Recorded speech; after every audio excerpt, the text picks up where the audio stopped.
There is a mystery hidden in the silence, a key ancient and forgotten, but more powerful than the loudest shout, is the secret of stillness and of surrender.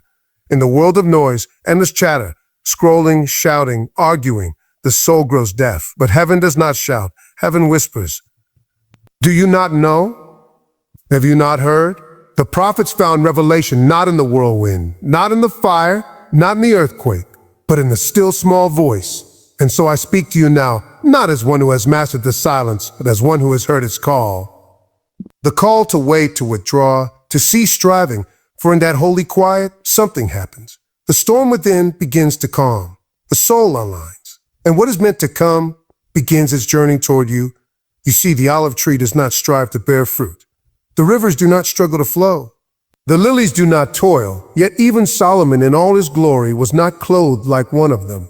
Why? Because they remain in what they were created to be. They are silent, and he brings it to pass. So must you be. Stay silent, not as in absence of voice, but presence of purpose. Stay silent, not in apathy, but in expectancy. Stay silent, not to ignore the world, but to listen to what the world cannot hear. When you stay silent, you become aligned with eternity. When you stay silent, your spirit speaks louder than your tongue. When you stay silent, you let the hand of the Almighty work on your behalf. Everything will come to you in season, not when you chase it, not when you shout for it, when you shout for it, but when you let go and trust that the gardener knows when the harvest should come. Remember, even the Messiah often withdrew to solitary places and prayed. He stayed silent before his accusers. He said nothing because the silence itself was speaking. So I charge you, let your soul grow quiet. Let your heart be still. Let your striving cease. And the things you've chased will begin to chase you. The answers you search for will rise up from within you. The future you feared will unfold by design, not by force. Stay silent, trust, obey, and everything will come to you, naturally. In the beginning, before there was light, there was silence. Not emptiness, but potential. Not absence, but presence. A divine stillness hovered over the face of the deep. It was from that silence that God spoke, and the universe leapt into existence. The voice of creation rose not from noise, but from holy quiet. And still today, the greatest things are birthed not in noise, but in silence. This silence is not weakness. It is not passivity. It is not indifference. It is power, raw, undisturbed, and aligned with the eternal. It is the space where the voice of the infinite is most clearly heard. In the days of Elijah, the prophet stood upon the mountain, and he waited for the voice of the Lord. A great wind tore through the mountains, but God was not in the wind. Then came an earthquake, but he was not in the earthquake. Then fire, but still no voice. And then came the still small voice, not loud, not commanding, a whisper that shook the heavens, a whisper that held more authority than the storm. So too must we learn the power of that silence. We live in a world addicted to noise, digital noise, emotional noise, mental noise. We speak quickly, react instantly, and move endlessly. But the more we fill the air, the less we can hear the whisper. The soul, like a vessel, cannot be filled when it is overflowing with the clutter of human striving. Silence is the emptying, the pouring out, the yielding. And it is in that yielded place that God can begin to fill. Those who move in true authority, heaven's authority, are not always the ones who speak the loudest. They are the ones who know when not to speak. They are the ones who can stand in the face of accusation and remain still. The Messiah himself, when brought before his accusers, spoke few words. He who had power to command legions of angels chose instead to remain silent. Why? Because silence can speak louder than any defense. Silence is not defeat. It is trust. Trust that God will speak when the time is right. Trust that the truth needs no shouting to stand firm. There is a spiritual principle that those who walk closely with the Lord come to understand. When you are silent before men, heaven begins to speak for you. When you choose restraint, you make room for divine intervention. When you resist the urge to control with your voice, your hands, your will, you place the situation in the hands of the one who sees the end from the beginning. The world tells you to speak up, to fight back, to make noise if you want to be heard. But the Spirit whispers, "Be still and know that I am God." That is not a passive command. It is a call to spiritual warfare. To be still when everything demands reaction is an act of faith. To be silent in prayer, not with a list of demands, but with open ears and an open heart, is one of the highest forms of worship. In silence, your soul returns to alignment. The noise fades, the ego dies, The distractions lose their grip. And the small, quiet voice, once drowned out, begins to speak again. It is not the voice of fear or doubt or striving. It is the voice of peace, the voice of purpose, the voice that created the stars and yet calls you by name. Many of the greatest revelations in Scripture came not in crowds, but in caves, deserts, and wilderness places where the silence was deafening and yet full. Moses heard God in the silence of the burning bush. Daniel received visions in the silence of the lion's den. And John beheld heaven's mysteries while exiled in silence on Patmos. You do not need to shout to be heard by heaven. You do not need to strive to be led. What you need is to quiet the noise, to close the mouth, to still the heart, and to listen. There is power in silence because it is in silence that you make room for the voice that truly matters. Everything else will fade. The opinions, the arguments, the chaos, they come and go. But in the silence, the eternal remains. Look to the earth, and you will see the wisdom of heaven written into its patterns. The trees do not hurry to grow. The rivers do not rush to reach the sea. The stars do not compete to shine. All of creation moves in quiet obedience to the rhythm set by the Creator, an invisible order that governs without striving, without noise. Nature bears witness to a truth many have forgotten, that there's a divine timing for all things, and when you align with it, everything comes as it should, naturally. Consider the olive tree. It is one of the slowest growing trees in the world. It takes years, decades even, before it begins to bear fruit. But once it does, its fruit is rich with oil, its roots deep and immovable. It grows not in haste, but in faithfulness. It does not demand its harvest. It trusts the process. And its oil, the very symbol of anointing, is pressed from a life that knew how to wait. So too, you must learn the pace of heaven. There's a season to sow and a season to reap, a time to speak and a time to remain silent, a time to be hidden and a time to be revealed. What is meant for you will not come one moment too early or one moment too late, but it will come if you learn to wait like the olive tree, rooted in peace, unwavering in trust. The flowers of the field do not labor or spin, yet they are clothed more beautifully than Solomon in all his royal robes. They bloom when the time is right, not by force, not by fear, but by design. They surrender to the sun, receive the rain, and rise. They do not ask when the rain will come or fear the passing clouds.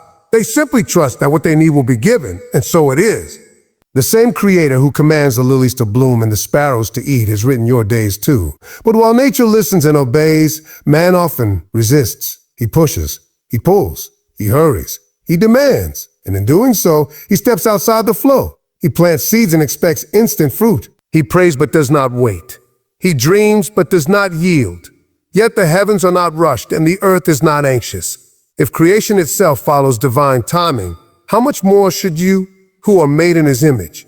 To trust divine timing is to rest in divine love. It is to believe that your life is not random, that your steps are not wasted, that your delays are not denials.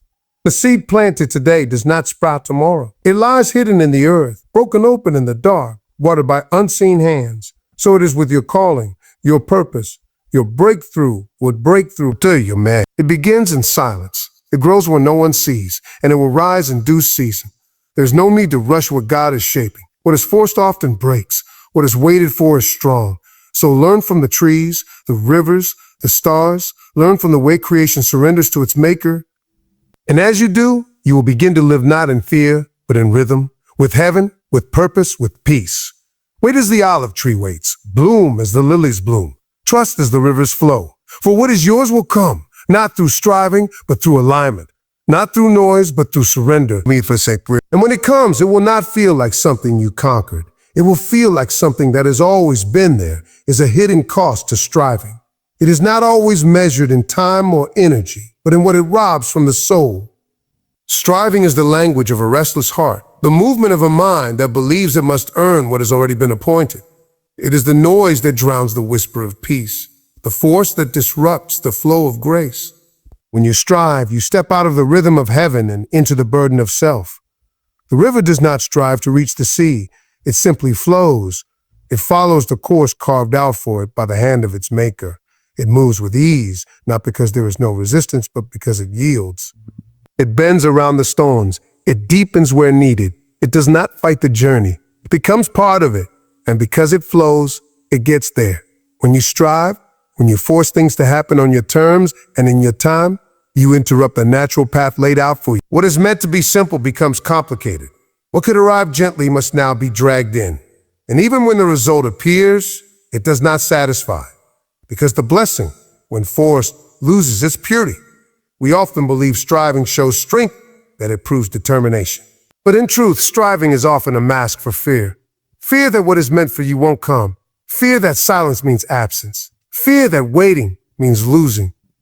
But the one who walks with God does not need to fear the waiting, because they trust the flow. They trust the unseen hand. They know that delay is not denial, and that rest is not laziness. It is alignment. Even in the scriptures, we see that when people strove outside of divine timing, trouble followed. Abraham received the promise of a son, but when the waiting grew long, he strove in the flesh, and Ishmael was born. The striving birthed strife, but when he surrendered and allowed God's promise to come in God's way, Isaac, the child of promise, was born. One son came by striving, the other by trust, and their destinies were not the same. What if the doors that won't open are not locked to hurt you, but to protect you?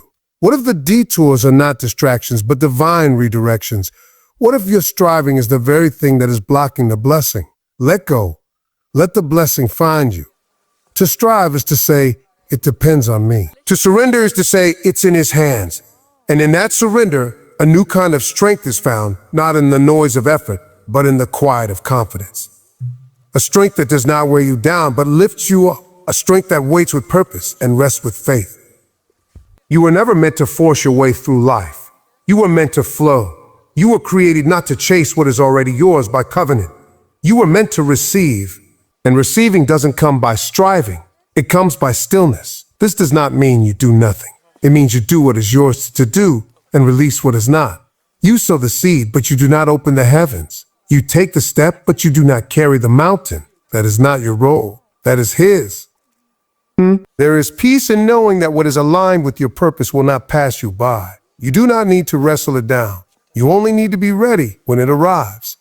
So rest, surrender, stop striving. For the more you force, the more you block. But when you trust, you allow the flow, and everything meant for you begins to move towards you. In its time, with its grace, and without regret. God's silence is often misunderstood. Many see it as weakness, as surrender to confusion, as a lack of direction. But true silence, the kind that carries weight, is not emptiness. It is full. It is watchful. It is alive with expectancy. There is a silence that comes from apathy, and there is a silence that comes from wisdom. The former is void of hope. The latter is rooted in deep trust. And that is the silence you are called to walk in. Not passive silence, but purposeful, pregnant silence. The earth itself models this mystery. Before a seed breaks the surface of the soil, there is silence. No movement to the eye. No sound to the ear. No sound to the ear. But beneath the surface, transformation is taking place.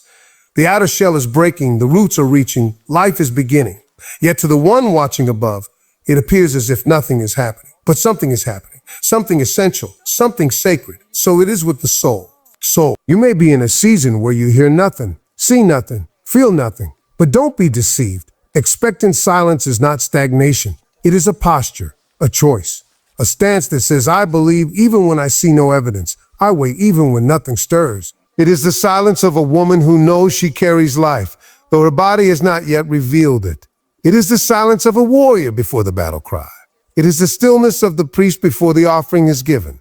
It is not a lack of faith. It is faith refined. In Scripture, some of the most powerful moments were birthed in waiting. David was anointed king, but he did not seize the throne. He waited in caves and wilderness in silence. Joseph dreamed of greatness, but spent years in slavery and prison before his moment came. Even Yeshua, the Son of the living God, lived 30 hidden years before stepping into 3 years of ministry. The silence was not wasted. It was sacred preparation. To wait in silence with expectation is to agree with God's timing without needing an explanation. It is to say, your silence does not scare me, because I trust your voice when you choose to speak. It is to tune your spirit not to the volume of answers, but to the depth of presence. This silence does not mean doing nothing. It means doing what you've been given to do and not forcing what hasn't been revealed. It means staying faithful with what is in your hand while trusting him with what is in his. It means rising each day not in desperation, but in quiet confidence that what you need is on its way. And what is not yet visible is still real. Expectant silence is not the silence of surrendering hope. It is the silence that protects hope. It is the silence of knowing that noise does not speed up God's process, that louder prayers do not twist his arm, that busier hands do not make him move faster. It is the silence that guards peace in the midst of pressure. It is the stillness that refuses to panic. Sometimes the most powerful declaration you can make is no declaration at all. Just a gaze heavenward, just a breath surrendered, just a soul stilled like a child in its mother's arms. Do not mistake this posture for passivity. It takes courage to wait. It takes faith to hold your peace, to hold your peace. It takes trust to believe that while you are silent, the heavens are still working. The wheels are still turning. The promise is still alive. So remain silent, not in defeat, but in readiness. Not because you have nothing to say, but because you are waiting for the right moment to move. Stay still. Stay expectant. For in that silence, something holy is forming. Something greater than what you could build by force. Something only God can bring forth in his time, by his hand. There is a rhythm in the universe, a divine order woven into creation. The stars follow their paths. The tides rise and fall. The sun knows when to rise, and the moon knows when to reflect its light. None of these strive, none of these panic. They simply move in alignment with the will of their creator. And because they are aligned, they manifest their purpose with ease. So it is with your life. When you are aligned with divine purpose, when your heart, your thoughts, your actions, and your surrender are in harmony with heaven, you begin to see things unfold without forcing them. You begin to witness the fruit that comes not from striving, but from abiding. Just as a tree does not labor to bring forth fruit, but simply remains rooted and nourished, so too does the soul that is aligned with God begin to bear fruit in season. Alignment is not about perfection. It is not about knowing every step in advance or having full control. It is about positioning, posturing your heart in the right direction, tuning your spirit to the right frequency, yielding your will to something higher. It is about trust. And when you align with the one who holds time in his hands, time begins to work for you, not against you. So many run ahead trying to manufacture outcomes. They build with their own hands what was meant to be breathed into existence. They chase after things that were meant to find them. But what you chase out of fear rarely lasts. What comes through alignment comes with peace. It flows. Think of the rain. The clouds do not scream to produce it. The earth does not command it. But when the air shifts and the pressure aligns, the rain comes. Naturally, gently, abundantly. You don't need to beg for what has already been written. You simply need to be in the place where it can fall. Alignment begins within. When the heart is still, when the mind is renewed, when the will is surrendered, the soul becomes a vessel ready to receive. It is not about doing more, but about being in the right place, spiritually, emotionally, and even physically. A compass may be only a small instrument, but when aligned, it will always point to true north. The same is true of your spirit. Even in confusion, even in silence, when you are aligned, you are not lost. God is not moved by frantic energy. He is moved by faith, and faith often looks like stillness, like listening, like obeying one quiet step at a time. You do not need to manipulate your life into purpose. You were made with purpose, and when you align with that design, purpose begins to reveal itself without force.